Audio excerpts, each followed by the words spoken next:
lagi di channel YouTube aku di Depuspa 88. Oke, kali ini kita akan cerita tentang aku akan mengangkat tema yaitu tentang Hagia Sophia yang dirubah kembali menjadi masjid, yang kemarin adalah masih museum Hagia Sophia. Oke, sebelumnya kita simak yang satu dulu ya.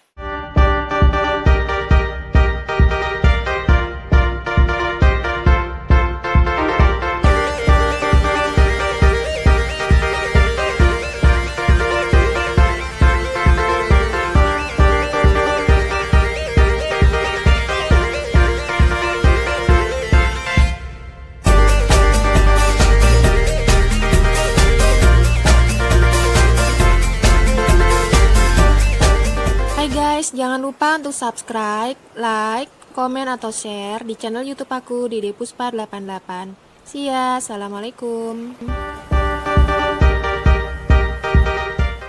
Hayırdır, yolunuz nereye böyle? Doğru, bu yol Ayasofya'ya çıkar.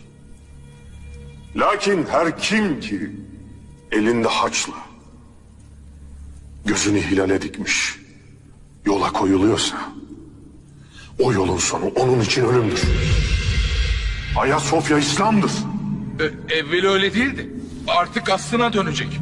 Haç sallanacak. Beliau telah membeli Hagia Sophia kepada para petinggi ortodoks di sana. Dan bukti jual beli antara Muhammad Al-Fatih dengan para petinggi ortodoks ketika itu tercatat dengan rapi dan masih bisa kita lihat sampai hari ini di Ankara. Ini sekaligus menepis isu bahwa Muhammad Al-Fatih telah merampas Hagia Sophia dari tangan umat Kristen.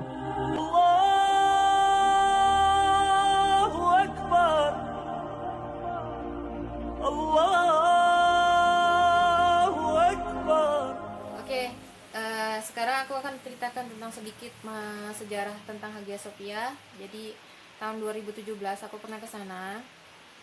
Pada waktu itu bulan Ramadan dan masih sepi. Itu pada hari pertama Ramadan dan alhamdulillah masih zamannya Bapak Erdogan ya. Jadi beliau ini sangat support untuk mengadakan acara buka puasa. Jadi waktu itu macet gitu ya, tapi excitingnya lihat di jalan-jalan ditutup untuk orang berbuka puasa gitu. Dan sampai sekarang sepertinya ya, kecuali kemarin.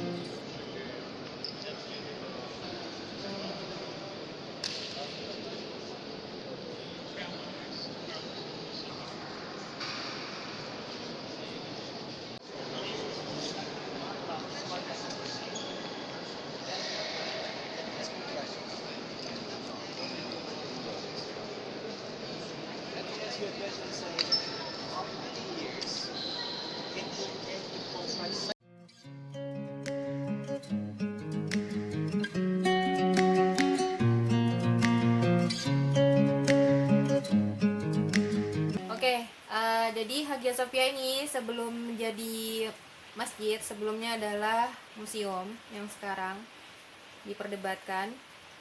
Jadi memang diulur-ulur sampai beberapa waktu lamanya karena memang ada pertentangan internasional ya, terutama UNESCO karena dia masuk dalam bagian situs sejarah yang dilindungi. Sebelumnya adalah sebuah gereja ortodoks, itu dibangun pada tahun 332 sampai 335. Itu pembangunan gereja pertama oleh pada masa Konstantinus II. Kemudian gereja itu hancur karena masih terbuat dari kayu.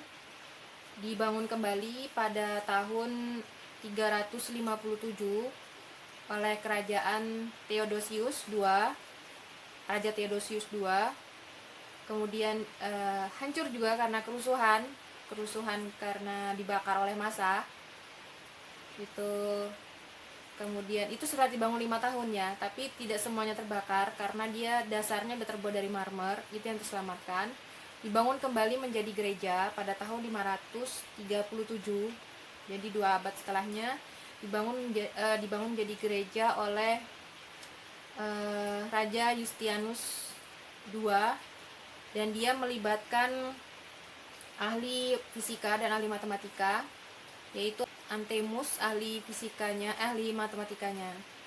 Nah, jadi belum sempat dibangun, Anthemus ini meninggal. Jadi Theodore itu yang mengembangkan dan melanjutkan pembangunannya.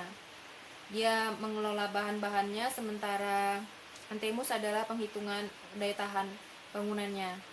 Jadi memang Hagia Sophia itu dia kubahnya itu kubah dipesankan, jadi dia tidak dibuat pada saat itu ya seperti yang kita bayangkan, itu dilungkukan kemudian kayak di semen, enggak. Jadi dia kubah itu didatangkan, kemudian dia hanya membangun pilar-pilar atau pondasinya untuk menopang kubah itu gitu. Dan dulunya kubah itu juga tanpa menara ya, jadi hanya kubah gitu. Yang kalau mau lihat bangunan aslinya tuh sekarang adalah Hagia Irene. Hagia Irene itu adalah sampai sekarang dia itu masih masih gereja dan tidak dirubah dari pertama kali dibangun seperti itu. Jadi hanya kubah aja tanpa menara. Nah, kemudian terjadi gempa bumi itu 3 setelahnya, dan akhirnya rusak itu Hagia Sophia.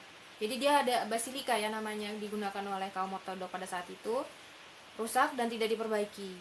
Sampai datang pada masa abad ke-12 itu pada masa perang salib.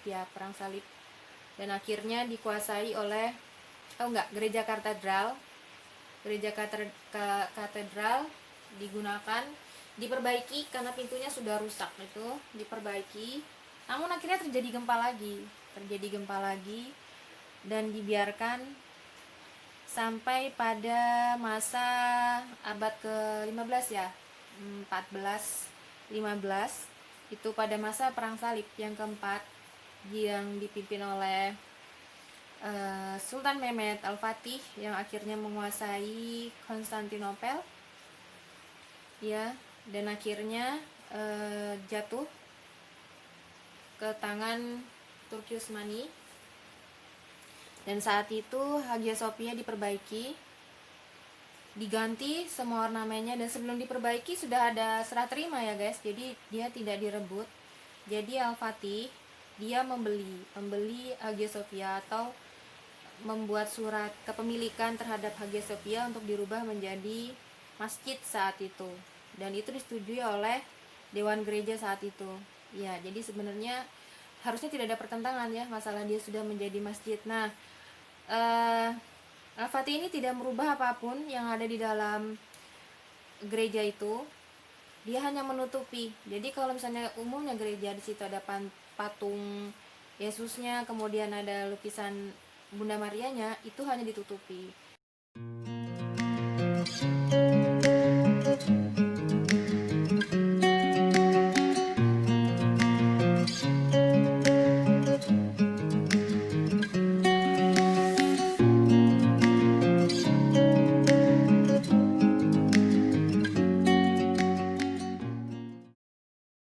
Jadi ornamen-ornamen itu ditutupi, dicat, di stiker, kemudian patungnya dibuang dan ditambahkan menara. Nah, jadi karena masa pemerintahan Turki Utsmani, kekuasaan dari Mehmed Al-Fatih sampai dengan dilanjutkan keturunannya, itu ada Raja Selim termasuk Raja Sulaiman, dan ada Murad, dan sampai anak cucunya, itu mereka mengadakan pembangunan di Hagia Sophia. Sampai yang kita lihat sekarang ada 4 menara yang dulunya tidak ada, itu menara untuk pemanggilan atau azan. Di menara itu ada juga dibangun madrasah atau tempat pendidikan anak-anak sekolah gratis, dan juga pembangunan dapur umum untuk para pengungsi. Jadi zaman dulu tuh sudah ada pengungsi ya guys, dan itu ditampung oleh kerajaan Turki. Kemudian di tempat yang lain adalah makam kerajaan. Dan pada masa itu pembangunan itu daerahnya itu hanya Hagia Sophia aja. Kemudian pada pemerintahan Turki Utsmani itu ingin diperluas, jadi rakyat itu diminta untuk mewakafkan tanahnya. Jadi banyak tuh donatur gitu mewakafkan 2.300-an pedagang, 1.300-an kios, dan yang lainnya itu mereka mewakafkan tanah mereka di situ, tempat mereka di situ untuk dibangun bangunan yang menunjang di sekitar Hagia Sophia, termasuk di dalamnya ada istana Topkapi. Kalau kalian tahu, dibangun pada masa pemerintahan Sultan Mehmed tuh 1481. Ada, termasuk di dalamnya ada Masjid Mehmed juga. Kemudian Blue Mosque juga yang terkenal tuh. Jadi emang itu bangunan-bangunan mengadopsi Turkius Usmani ya, yang bentuk kubahnya seperti itu. Nah, setelah diperluas, diperbesar gitu ya, diperlebar, sampailah pada masa abad ke-20 tahun 1922. Itu Turki Utsmani jatuh, kekhalifahannya jatuh, kemudian masuk ke dalam sistem pemerintahan sekuler, di mana semua yang berbau keagamaan itu dilarang. Jadi atribut keagamaan itu tidak diizinkan. Pembacaan ayat suci dengan bahasa lain selain bahasa Turki juga tidak diperbolehkan. Itu banyak sekali pertentangannya pada masa itu, dan banyak sekali ulama-ulama yang dipenjara. Turki itu guys, 99% adalah muslim. Oke, jadi wajar ketika ada sekuler mulai berkuasa, tentu juga ada campur tangan orang luar ya saat itu. Ya begitu, jadinya berubah 180 derajat. Azan juga dalam bahasa Turki. Sedih ya, pasti mereka sedih. Kita bukan hanya Turki Utsmani saja yang sedih, tapi seluruh dunia sedih, seluruh dunia Islam terutama. Ya, karena pada masa Kemal Atatürk dia juga seorang muslim, dan walaupun dia punya background seorang Yahudi, dia sudah merubah ajaran Islam yang seharusnya ya. Dan dia juga menyerahkan Palestina termasuk karena kalah perang di Perang Dunia Pertama. Dan itu anak keserakahan manusia yang sampai sekarang.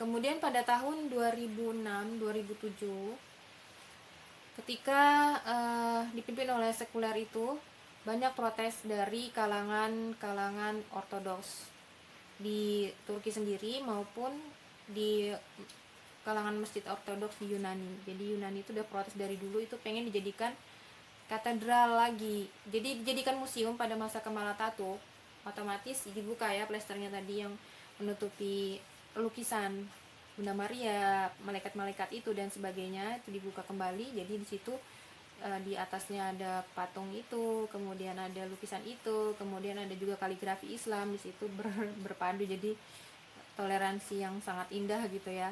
Tapi jadikan museum, kita masuk ke sana bayar 150 lira, setara hampir 700 ya, sampai ke Topkapi juga, tapi gratis karena waktu itu Turki yang saat ini kan gratis karena ingin memajukan pariwisatanya. Alhamdulillah pariwisatanya naik sampai 100%.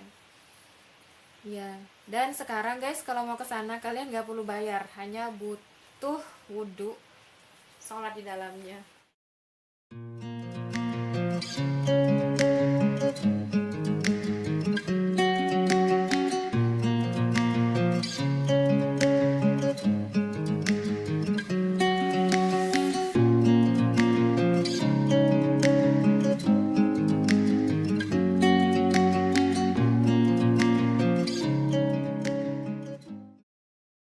Ya, jadi tahun 2006-2007 itu sudah protes banyak ya. Ternyata tahun 2013 permintaan Presiden Recep Tayyip Erdogan untuk merubah museum menjadi masjid kembali ya, seperti tahun 1451 atau 81 dikabulkan karena permintaan tahun 1934 dianggap ilegal, yaitu merubah masjid menjadi museum. Jadi sekarang dia sudah menjadi masjid lagi, ditutup kembali kemarin renovasinya, dan sudah mulai ada pengajian di dalamnya. Kemudian setiap Ramadan juga dipakai untuk ibadah.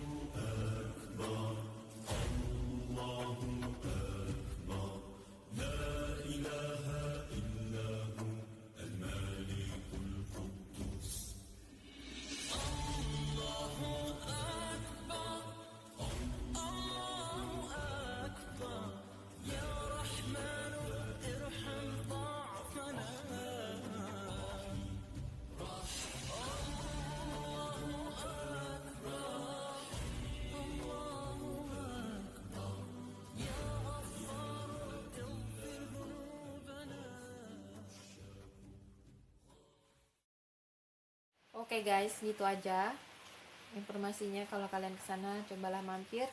Negara yang indah, penduduknya walaupun sekuler masih ya, pelan-pelan memang harus diperbaiki, tapi insya Allah kemenangan Islam itu akan di depan mata kalau kita tetap yakin dan mau berjuang dan berusaha. Oke guys, thank you for watching. See you on my next content. Assalamualaikum.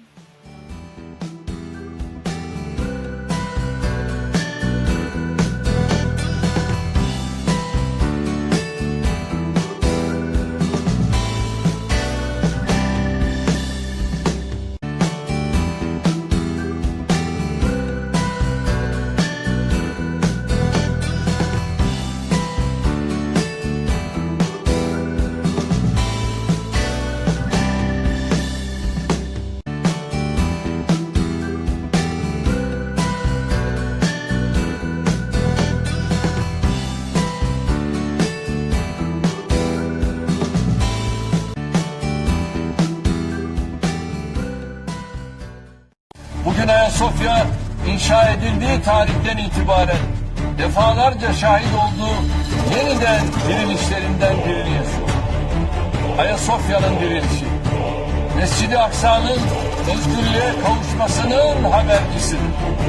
Ayasofya'nın dirilişi, dünyanın dört bir yanındaki Müslümanların fetret devrinden çıkış iradesinin ayak sesidir. Ayasofya'nın dirilişi sadece Müslümanların değil, onlarla birlikte tüm mazlumların, mağdurların, ezilmişlerin, sömürülmüşlerin umut ateşinin yeniden alevlenişidir. Ayasofya'nın dirilişi Türk milleti, Müslümanlar ve tüm insanlık olarak dünyaya söyleyecek yeni sözlerimiz olduğunun ifadesidir. Ayasofya'nın dirilişi Bedir'den Malazgirt'e, Nibolu'dan Çanakkale'ye kadar tarihimizin tüm atılım dönemlerini yeniden hatırlayışımızın adıdır. Ayasofya'nın dirilişi şehitlerimizin ve gazilerimizin emanetlerine gerekirse canımız pahasına sahip çıkma kararlılığımızın remzidir. Ayasofya'nın dirilişi Buhara'dan Endülüs'e kadar medeniyetimizin tüm sembol şehirlerine verdiğimiz bir gönül selamıdır.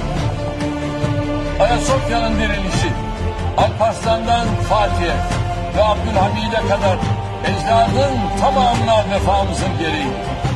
Ayasofya'nın dirilişi Fatih'in fetih ruhunu şad etme yanında Akşemseddin'in maneviyatını, Mimar Sinan'ın estetiğini ve zevkini de yeniden gönlümüzde canlandırmaktadır.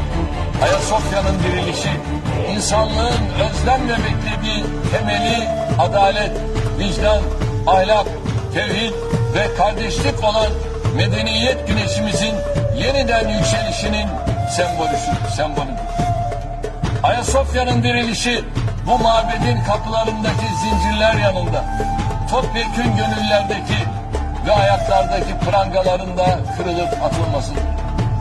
Ezanın aslına döndürülmesinden 70 yıl sonra Fatih'in emaneti Ayasofya'nın da cami olarak hizmete girmesi gecikmiş bir yeniden silkiniştir. Bu tablo İslam coğrafyasının dört bir yanındaki sembol değerlerimize yapılan hoyratça saldırılara verilmiş en güzel cevaptır. Türkiye son dönemde attığı her adımda artık zamanın ve mekanın nesnesi değil, öznesi olduğunu göstermektedir. Millet olarak verdiğimiz tarihi mücadeleyle temsilcisi olduğumuz medeniyetin aydınlık geleceği için maziden atiye tüm insanlığı kucaklayan bir köprü kuruyoruz. İnşallah bu kutlu yolda yürümeye durmadan, duraksamadan, yılmadan, azimle, fedakarlıkla, kararlılıkla